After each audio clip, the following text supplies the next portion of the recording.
Nous sommes un peuple créatif.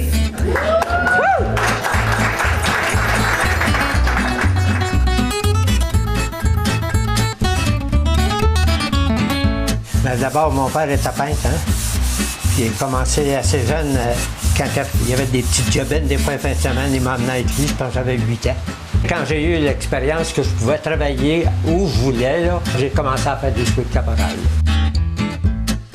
Un vernissage solo, là, j'avais jamais pensé à faire ça, moi. Ça fait que là, j'ai dit, à l'âge que je suis rendu là, 96, là, si je veux en faire un, je suis mieux de le faire immédiatement. C'était une course, le premier qui sautait sur le banjo, moi et mon frère. On se levait dans la nuit même pour jouer le banjo. C'était épouvantable. J'avais une job avant d'abandonner le banjo avec l'orchestre de l'Université de Montréal à 17 ans. Il y a Louis Armstrong qui vient jouer ce soir à Montréal. Là, j'ai rencontré tous les anciens musiciens. Puis il y en a un qui m'a fait un job au Mont-Tremblant. Ça fait qu'on est allé au Mont-Tremblant. J'ai pris beaucoup de photos, puis Ryan a vu ça, lui. Ben, il dit, tu vas te faire toutes mes enseignes, là, puis la feuille d'érable, là, avec la sueur, là. J'en ai fait pas mal de ça pour Ryan. Tu vas faire la photographie, puis il dit, le soir, tu vas travailler avec Albert en musique. Il avait pris un contrat avec le Life Magazine. Le photographe que le Life a envoyé ici, il faisait pas de ski. Il me passait les caméras, puis c'est moi qui prenais les photographies. Donc, j'ai toujours travaillé 20 ans pour la famille Ryan. On est venus des grands amis. J'avais tout ce que je voulais de M. Ryan, qui n'était pas facile avec tout le monde. Moi, j'étais 35 ans propriétaire du Chalet des Chutes. J'ai acheté, moi, en 49. Là, je jouais de 9h à la fermeture. Là. Il y avait des musiciens qui étaient au Chalet des Chutes, là, puis c'était le gros party. Là. Les employés du Mont-Tremblant Lodge, là, ça s'en venait au Chalet des Chutes, là, puis c'était rempli quasiment tous les soirs.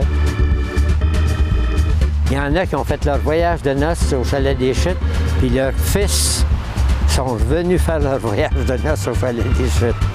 Dans le coin, là, c'était la place la plus populaire, franchement. Même si c'était tous des étrangers, là, rendus à minuit, là, c'était toute une famille. Je m'étais construit, on avait l'habitude d'appeler ça une tapette, tu sais. Hein?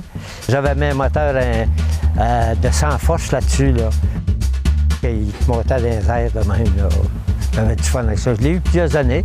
Et puis, c'est là que je l'ai changé pour un bateau de croisière. Et puis, j'étais un des premiers à faire ça ici, là. J'avais acheté un magazine, moi. J'avais vu des plans à vendre. Là, je connaissais pas ça du tout, là, tu sais. J'ai commencé à 47 ans. Et puis, je l'ai fini finalement, j'avais 60 ans. Là, j'ai pris mon cours de pilote, là.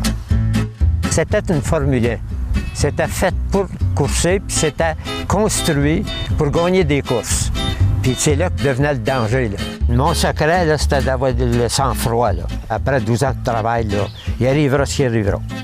Pour éviter les arbres, il faut que je passe au-dessus. Mais si je reste avec la même angle, là, ce qui va arriver, là, je ne toucherai pas à la piste. C'est là que j'ai décidé là, de faire un petit geste comme ça, là. Mais à la vitesse qu'elle allait, j'ai touché à terre, là, puis j'ai volé dans un air sur un bord, là. Puis là, je pensais que j'étais fini, là. Le type qui me l'avait monté voulait l'acheter, puis il n'y avait pas d'argent, là. Puis ma femme a dit, si tu ne lui donnes pas, moi, je te divorce. Fait que là, j'y ai donné. Mais d'un autre côté, ma femme n'a pas été tellement argognante parce qu'une semaine après, j'en ai acheté une pour faire de l'acrobatie. Je ne sais plus, ça m'a pris 20 ans avant de convaincre les gens. Si j'avais pas aimé ça, de base, la course d'automobile, puis tout ça, là, depuis l'âge de 5 ans, que mon père nous emmenait voir des courses d'automobile puis de moto. C'est pour ça que j'ai été capable de faire 20 ans, parce que j'aimais assez ça. Il faut que ça arrive. Je l'avais dans la tête. À un moment donné, j'étais dans une course d'un Grand Prix à Washington. Puis je prenais des photos, puis je voyais des centaines de mille personnes, là. Puis si on avait ça au Mont-Tremblant, je discutais ça même avec mon frère, puis il disait, ben Léo, écoute, là, tu rêves en couleur, ça coûte des millions, bâtir un circuit, t'as pas une scène dans tes poches. Je vais essayer de trouver d'autres moyens pour quand tu as une ferme, que les gens ne s'en vont pas sur le chômage, qui ont du travail à faire ici, qu'on peut vivre à l'année, parce que c'est trop beau pour partir d'ici, tu sais. avoir pensé que c'était impossible d'avoir un grand prix un jour, j'aurais même pas investi 5 cents dans l'affaire.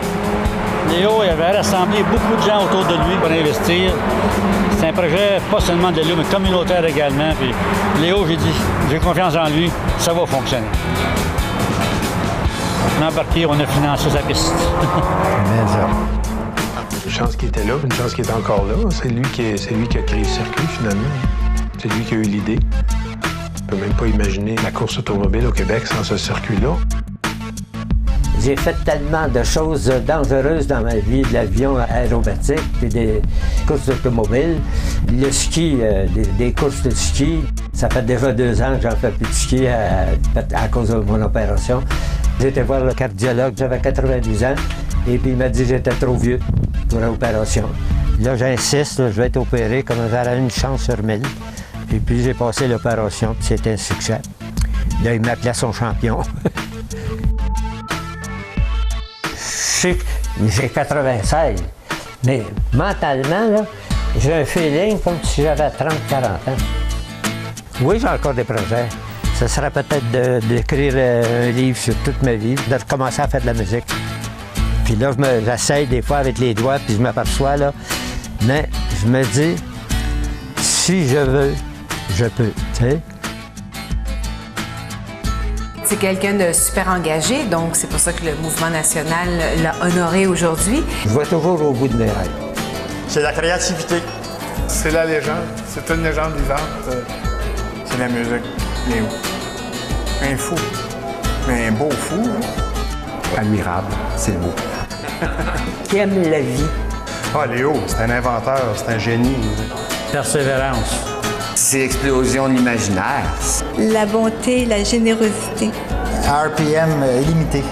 Un courage sur 2 pattes. Je lève mon chapeau, Léo. Longévité. À 96 ans, il est loin d'avoir terminé. Ça. Grâce à lui, mon tremblin est différent. Léo, merci pour tout. Quel est le secret de votre énergie? Ça, franchement, ça me gêne de vous le dire.